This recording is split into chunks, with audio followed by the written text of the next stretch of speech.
भर्ती मामले में सीएम धामी का बड़ा बयान, कहा हम हर परीक्षा का कर रहे परीक्षण, जिन परीक्षाओं के परिणाम नहीं निकले उन पर किया जा रहा अलग से विचार। पिथौरागढ़ के धारचूला में बादल फटने से भारी तबाही, सीएम धामी ने ली पल पल की जानकारी, सभी पीड़ितों को हर संभव मदद देगी सरकार।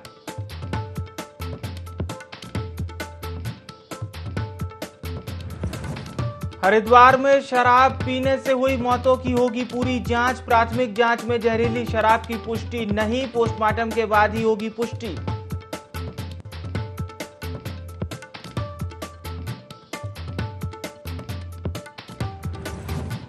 और हरिद्वार सांसद रमेश पोखरियाल निशंक का बयान, कहा इस बार पंचायत चुनाव होगा ऐतिहासिक, हरिद्वार में बीजेपी बनाएगी ट्रिपल इंजन की सरकार।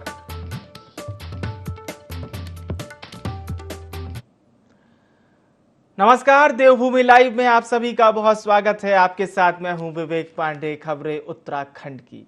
लक्सर के पथरी थाना इलाके में फूलगढ़ और शिवगढ़ गांव में शराब ने कहर बरपाया है। ग्रामीणों के अनुसार शराब से 8 ग्रामीणों की मौत हो चुकी है, जबकि पुलिस 4 लोगों की मौत की पुष्टि कर रही है। बताया जा रहा है कि त्रिस्तरीय पंचायत चुनाव के कुछ उम्मीदवार शराब परोसकर वोट बटोरने की जुगत में हैं। इसका खामियाजा ग्रामीणों की मौत के रूप में भुगतना पड़ा। फिलहाल पुलिस मामले की जांच में जुट गई है और मौतों के आंकड़े पर फिलहाल असमंजस की स्थिति भी बनी हुई है।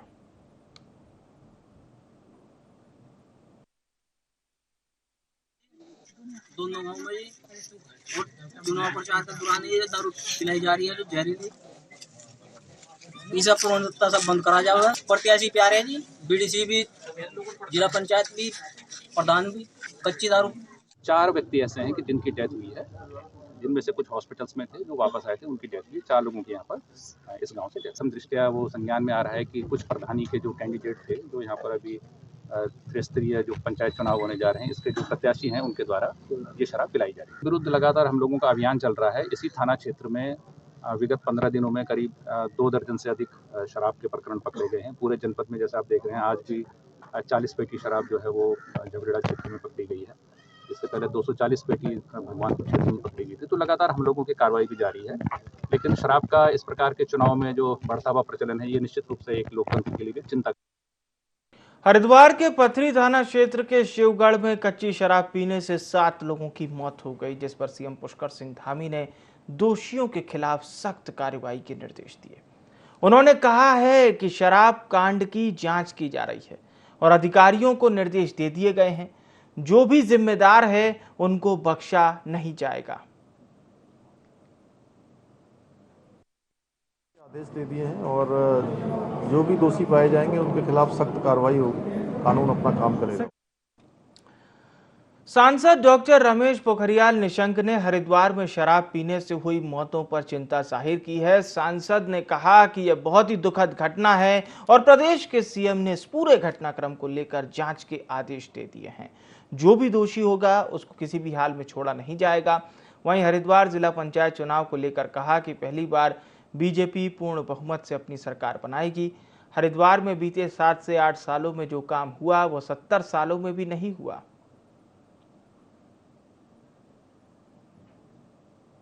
मामला सामने आया। अभी मुख्यमंत्री जी ने कहा है कि उन्होंने जांच के आदेश दिए हैं और बहुत कड़ाई से जांच के आदेश दिए हैं। जो दोषी होगा उसको छोड़ा नहीं जाएगा, दंडित किया जाएगा। बहुत ही दुखद घटना है और मैं अभी हरिद्वार के लिए ही निकल रहा हूँ। धारचूला की बात करते हैं। यहां पर बादल फटने से जल भराव की स्थिति उत्पन्न हो गई। काली नदी का भी जल स्तर खतरे के लेवल से ऊपर चला गया। धारचूला तहसील के खौतिला ग्राम में बादल फटने से एक महिला की मौत भी हुई है। इधर जिला प्रशासन द्वारा प्रभावितों का रेस्क्यू अभियान भी चलाया जा रहा है।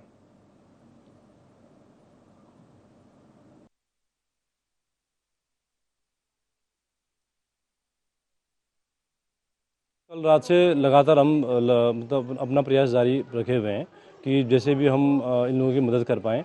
अब ये प्राकृतिक आपदा है, किसी का कंट्रोल इसमें है नहीं, लेकिन हम जहाँ तक प्रयास है कि हर जितना भी जिस आदमी का नुकसान हुआ है उसका आकलन करके उसकी रिपोर्ट आगे भेजेंगे और जितना आर्थिक सहायता मदद इनको मिल पाए उतना दिलाएंगे हम। इस बारिश से धारचूला मार्केट पे काफ़ी सारी दुकानों पर मलबा घुस गया, जिससे सफाई का कार्य किया जा रहा है। रात की बारिश से नदी में जल स्तर बढ़ने से धारचूला बाजार से लगा हुआ खोतीला गांव पे जो नदी के किनारे मकान बने थे उनमें मलबा चला गया। पानी जलभराव की स्थिति, एक महिला की मृत्यु की सूचना प्राप्त हुई। अन्य सभी कार्यों के लिए रेस्क्यू किया जा रहा है, जिसमें NDRF, SDRF और हेली लगे। आज़ादी के आंदोलन में अहम भूमिका निभाने वाले भारत रत्न पंडित गोविंद वल्लभ पंत की जयंती पर उत्तराखंड के सीएम पुष्कर सिंह धामी ने उन्हें श्रद्धा सुमन अर्पित किए। इस दौरान सीएम धामी ने कहा कि पंडित गोविंद वल्लभ पंत के बलिदान को हमेशा याद रखा जाएगा। उन्होंने कहा कि पंडित गोविंद वल्लभ पंत के सपने के अनुरूप हम उत्तराखंड को आगे बढ़ाने का काम कर रहे हैं। वहीं राज्य लोक सेवा आयोग को परीक्षा हस्तांतरित करने के मामले में उन्होंने कहा कि पहले एक कंपनी काम कर रही थी, लेकिन अभी हम लोग विश्लेषण कर रहे हैं और जिन परीक्षाओं के रिजल्ट नहीं निकले हैं उन पर भी विचार कर रहे हैं। इसके साथ ही धारचूला में आई आपदा को लेकर सीएम पुष्कर सिंह धामी ने कहा कि इस वक्त वहां पर सरकार राहत बचाव कार्य कर रही है।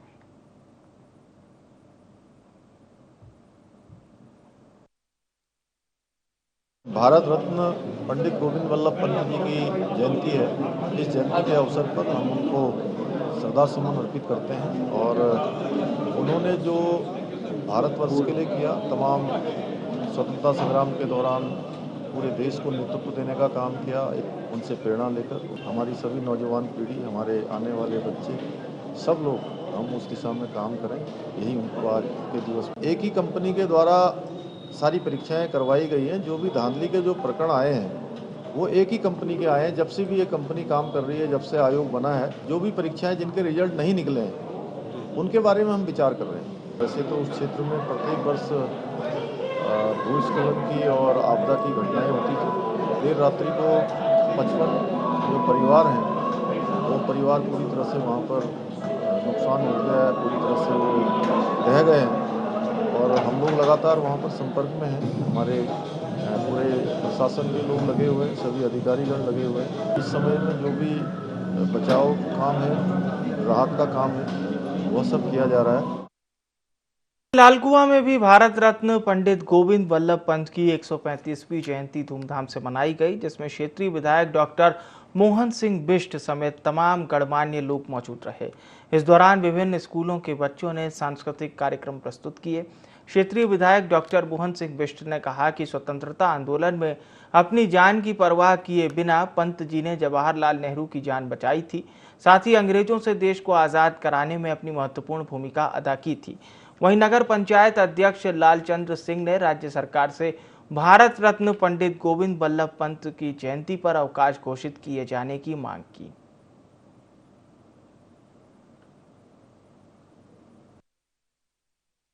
भारत रत्न पंडित गोविंद वल्लभ पंत जी की 135वीं जयंती बड़े धूमधाम के साथ मनाई जा रही है। हमारी समिति जिसका मैं संयोजक हूँ, संजय अरोड़ा, वह पिछले 14 वर्षों से ये कार्यक्रम करते आ रही है। उसी कड़ी में हमने लालकुआं में भी इस कार्यक्रम को रखा है, जिसको हमने अपनी तरफ से भव्य बनाने की पूरी कोशिश करी है। मैं आज भारत रत्न पंडित गोविंद वल्लभ पंत जी के 135वें जन्मोत्सव पर कार्यक्रम किए जा रहे हैं और यहाँ पर भी एक, क्योंकि आज ही के दिन 10 सितंबर 1887 में उनका जन्म हुआ था। उन्होंने उत्तर प्रदेश के मुख्यमंत्री रहते हुए, इस देश के गृहमंत्री रहते हुए एक अनुकरणीय आचरण प्रस्तुत किया है।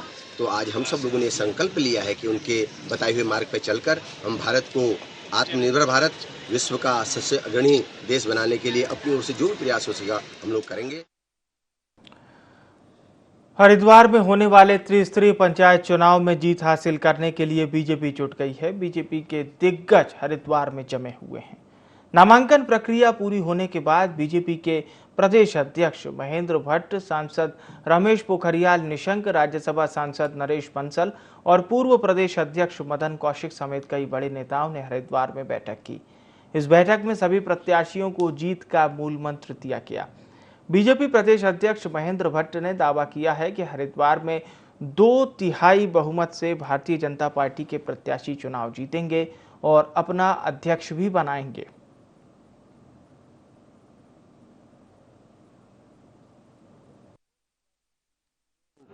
आज यहाँ पर हैं, हमको भरोसा है जब दिल्ली में हमारी सरकार है, उत्तराखंड में हमारी सरकार है, तो हरिद्वार के जो जिला पंचायत पर पहली बार ऐसे सशक्त सरकार हम बनाएंगे कि लोगों को इस पर गर्व होगा।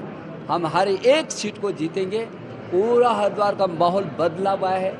हर व्यक्ति को लगता है कि क्यों जब केंद्र में बीजेपी की सरकार है, राज्य में बीजेपी की सरकार है, तो क्यों नहीं हम इस जिले में बीजेपी की सरकार बनाएंगे। देखिए, अभी हमने प्रत्याशी घोषित किए थे उन सबसे हमारी वार्ता हुई है। चुनाव प्रबंधन के दृष्टिकोण से क्या क्या करना चाहिए उस पर चर्चा हुई है। अभी हमारी 2 बैठकें भी और हैं। शाम को 6 बजे हमारी बैठक होगी और कल परसों लगभग जब तक ये नाम का वापसी का विषय है तब तक लगातार हमारे सब कार्यकर्ता, जो हमारे कार्यकर्ता ऐसे हैं जो हो सकता है कि किस कारण नामांकन कर रहे हो, उनको उनसे बातचीत करने के कैसे उनको हम पार्टी के पक्ष में बिठा सकें, इस संबंध में रणनीति। इसके अलावा भी कोई दूसरा विषय नहीं है। और जिस प्रकार का माहौल है, मैं कह सकता हूँ 2/3 बहुमत से हमारे जिला परिषद जीतेंगे। और हमारा वहीं बुग्गावाला में पंचायत चुनाव को लेकर प्रत्याशियों का अभियान अब जोर पकड़ने लगा है। प्रत्याशी पैदल भ्रमण कर जनता से समर्थन मांगने में जुट गए हैं। अलावलपुर जिला पंचायत सीट से कांग्रेस प्रत्याशी आदेश कटारिया भी जनसंपर्क कर वोट की अपील कर रहे हैं। बता दें, आदेश कटारिया काफी दिनों से अपनी जमीन मजबूत करने में लगे हुए हैं, जिससे अब विपक्षी दलों में खलबली मच गई है।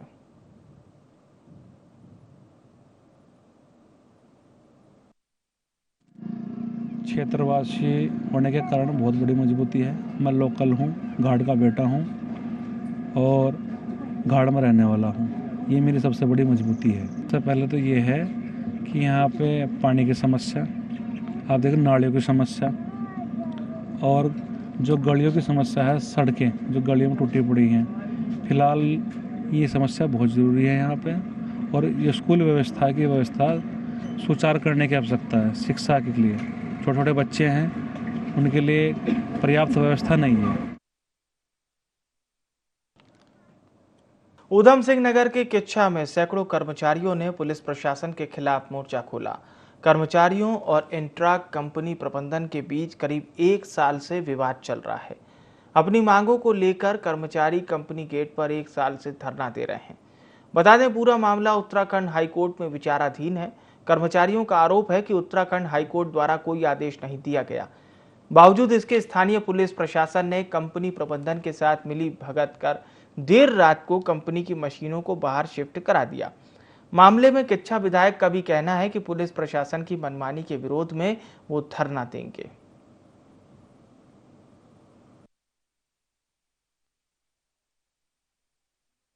प्रशासन हाईकोर्ट गया था अनुमति लेने के लिए, लेकिन लंबी बहस के बाद, कई दौर की बहस हुई, उसके बाद ये जो है इनको आदेश नहीं मिला और इन्होंने कई बार मशीनें निकालने की कोशिश की। हम 10 से 12 बार मशीनें निकालने की बराबर कोशिश की, लेकिन ये लोग सफल नहीं हो पाए। इन्होंने हाई कोर्ट में अपने आप को हारता हुआ देख के अपना केस ड्रॉ कर लिया। केस ड्रॉ करने के बाद इन्होंने परसों केस ड्रॉ किया और आज सुबह इन्होंने गैरकानूनी तरीके से कोतवाल किच्छा धीरेन्द्र कुमार के नेतृत्व में ये लोग गए और इन्होंने जो है मशीनें बाहर निकाल दी, जिसमें इन्होंने गैरकानूनी तरीके से हमारे लोगों का फोन तोड़ दिए, लोगों के हाथ मोड़ दिए और लोगों पर अत्याचार करके वहां से मशीनें जबरदस्ती के द्वारा बहुत तेज गति से गाड़ियां आई और मशीन निकाल के ले चली गई, जिसमें किच्छा कोतवाल धीरेन्द्र कुमार जी का पूरा हाथ है। और मैं कहना चाहता हूँ कहीं ना कहीं ये कंपनी प्रशासन से मिले हुए हैं और ये लोग जो है मोटी रकम खा चुके हैं और मजदूरों के साथ अत्याचार हो रहा है। इसीलिए 1 साल से हम धरना प्रदर्शन कर रहे हैं और हाई कोर्ट का ऑर्डर जो आया हुआ है, प्लांट से कोई भी मशीन शिफ्ट नहीं की जा सकती। और रात कोतवाल साहब ने उन मशीनों को निकलवा दिया। हमने उन्हें हाई कोर्ट का अपना ऑर्डर भी दिखाया, फिर भी बोले मैं हाई कोर्ट का कोई ऑर्डर नहीं मानता हूं, ये मशीनें जाएंगी तो जाएंगी।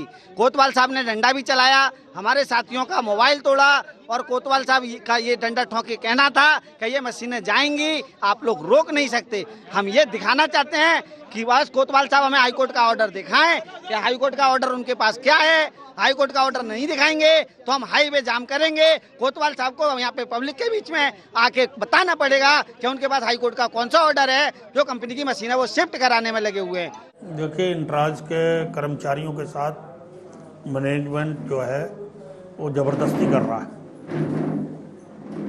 दूसरी ओर कहा जाए तो गुंडागर्दी पे उतार हुआ है। पुलिस के साथ मिलकर पुलिस ने क्या खेल खेला है कि उद्योगपतियों से मिलकर रात के समय मशीनें निकाल दी गई, और अगर मशीनें चली जाएंगी तो कर्मचारियों क्या होगा।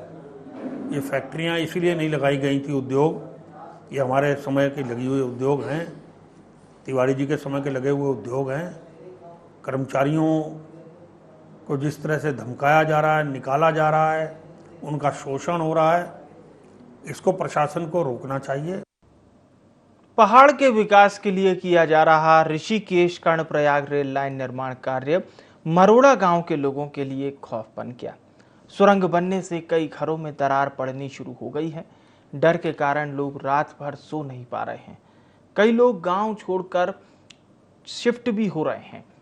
मरोड़ा गांव के प्रधान और रेल प्रभावित संघर्ष समिति के सदस्य वीरेंद्र सिंह का कहना है कि काफी समय से रेल विकास बोर्ड और जिला प्रशासन को समस्या बता रहे हैं। प्रशासन की ओर से जांच टीम आई और चली गई, लेकिन मुआवजा अभी तक नहीं दिया गया।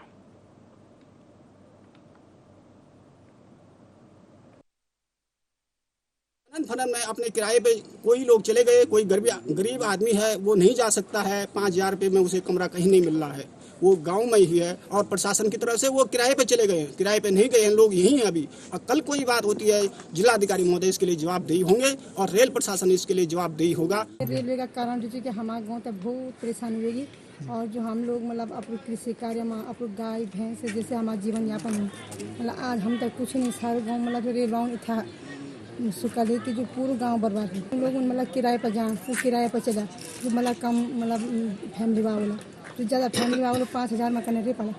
और हम लोग उधर टीन सेट बनाए, टीन सेट में कोई व्यवस्था नहीं थी, न लाइट की व्यवस्था थी, न पानी की व्यवस्था थी, न रास्ते की व्यवस्था थी। और टीन इतना पतला लगा है कि जैसे कि मतलब वहाँ बंदर जाना होगा वो पूरा टीन टूटा है ना। अपना वर्कर होता है वो अच्छी व्यवस्था करी, अच्छी टीन लगाई, हम तक कोई सुविधा नहीं थी। बाजपुर की सुल्तानपुर पट्टी चौकी पुलिस ने नशे के खिलाफ कार्रवाई की, जिसके तहत पुलिस ने आदर्श नगर की गड्ढा कॉलोनी में छापा मारा, जहां से एक महिला को प्रतिबंधित 75 नशीले इंजेक्शन के साथ गिरफ्तार किया गया।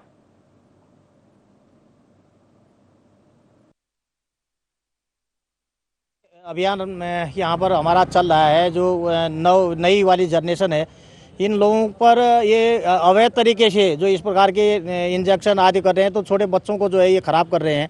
और जिनमें बच्चों की आदत अगर ये पड़ जा रही है इसकी, तो ये बहुत ही ज़्यादा जो है आगे के लिए उनके जीवन के लिए खतरा बना हुआ है। तो इसी के अनुसार पर हमारे समय समय पर जो अभियान चलाए जा रहे हैं। कल एक लेडीज़ है, ये गड्ढा कॉलोनी सुल्तानपुर पट्टी में, तो उसके घर से अवैध तौर पर जो है 75 ये जहरीले इंजेक्शन पाए गए हैं, जिसको जो है गिरफ्तार कर लिया गया है और आगे की वैधानिक कार्रवाई। लोहाघाट पुलिस ने चंपावत एसपी के निर्देश पर भांग की खेती को नष्ट किया है, साथ ही दोबारा ऐसा न करने की सख्त हिदायत भी दी। एसओ जसवीर सिंह चौहान ने कहा कि आगे से कोई ग्रामीण ऐसा करते हुए यदि पकड़ा जाता है तो उसके खिलाफ सख्त कार्रवाई की जाएगी। पुलिस ने मुख्यमंत्री के नशा मुक्त उत्तराखंड 2025 के तहत कार्रवाई को अंजाम दिया। आगे भी ये कार्रवाई अनवरत जारी रहेगी।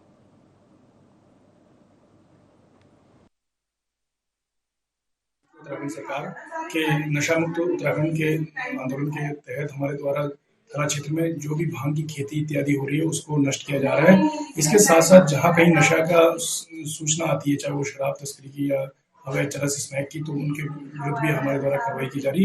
इसी के अंतर्गत हमारे द्वारा अभी रायकोट, चौड़ी और बिसंग क्षेत्र, इस एरिया में भी हमारे द्वारा भांग की खेती को नष्ट किया गया।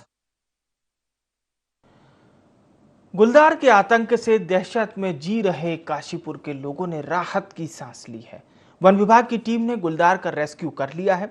डीएफओ ललित कुमार आर्य ने बताया कि गुलदार को पकड़ने के लिए जगह जगह जाल फैलाया गया था, जिसमें देर रात गुलदार फंस गया। तो स्थानीय लोगों ने वन विभाग की टीम का आभार व्यक्त किया है।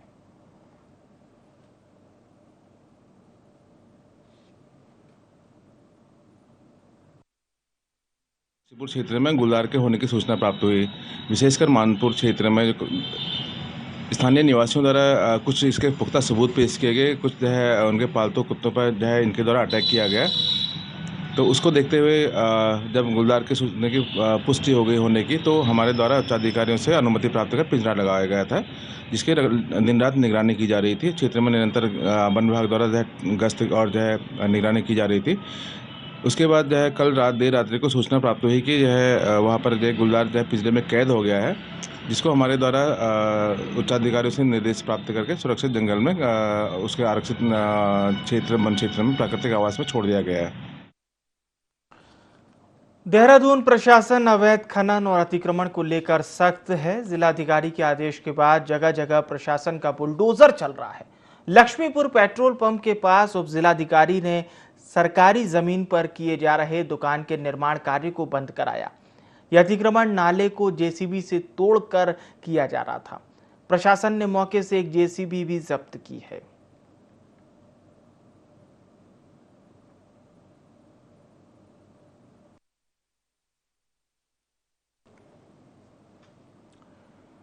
खटीमा में मंदिर परिक्षेत्र में पंप हाउस बनाए जाने को लेकर ग्रामीणों ने विरोध प्रदर्शन किया। वहीं विरोध प्रदर्शन की सूचना मिलते ही मौके पर उप जिलाधिकारी, तहसीलदार समेत विधायक स्थितियों का जायजा लेने पहुंचे। इसके साथ ही पुलिस बल भी मौके पर मौजूद रहा।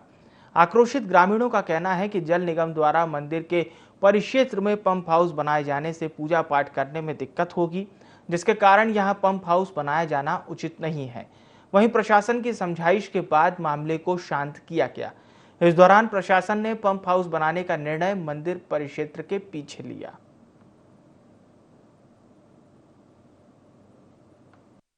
जीवन मिशन में जो टंकी बनाई थी उसका एक पंप हाउस यहाँ पर हमारे मंदिर के समीप बन रहा था, जो सरकारी भूमि पर वर्ग 4 की भूमि पर बन रहा था, जिसका ग्रामीणों द्वारा विरोध किया जाता है। उनका कहना था कि मंदिर परिसर में थोड़ा सा, क्योंकि वो पूजा पाठ करते तो थोड़ा उनके द्वारा ये विरोध किया जा रहा था। लेकिन अभी विधायक जी भी आए थे, माननीय विधायक जी हमारे नानक मत्ता के, उनके साथ हमने विचार विमर्श किया तो एक सहमति बन गई है। तो हम 20 बाई 20 का फीट का एक पंप हाउस यहाँ पर बना रहे हैं, इसमें पूरी सहमति है। जिस किसी का भी इलीगल अगर वहाँ पर अवैध कब्जा है तो उसको तुरंत हम ध्वस्त करेंगे। और हमने पटवारी को निर्देश दिया, तहसीलदार को भी मेरे द्वारा निर्देश दिया गया जो अवैध प्लॉटिंग किसी भी कीमत में बर्दाश्त नहीं की जाएगी, उसको हम जल्दी ध्वस्त करने की कार्रवाई। हरिद्वार में त्रिस्तरीय पंचायत चुनाव की तैयारियां जोरों शोरों से चल रही है। नामांकन पत्र शांतिपूर्ण तरीके से जमा होने के बाद अब पुलिस ने अपनी मुस्तैदी बढ़ा दी है। पुलिस उपाधीक्षक हेमेंद्र सिंह नेगी का कहना है कि शराबबंदी और अवैध रूप से आर्थिक लेन देन जैसे आपराधिक गतिविधियों पर नजर रखी जाएगी, ताकि कोई प्रत्याशी शराब और पैसों के बल पर वोट न बटोर सके।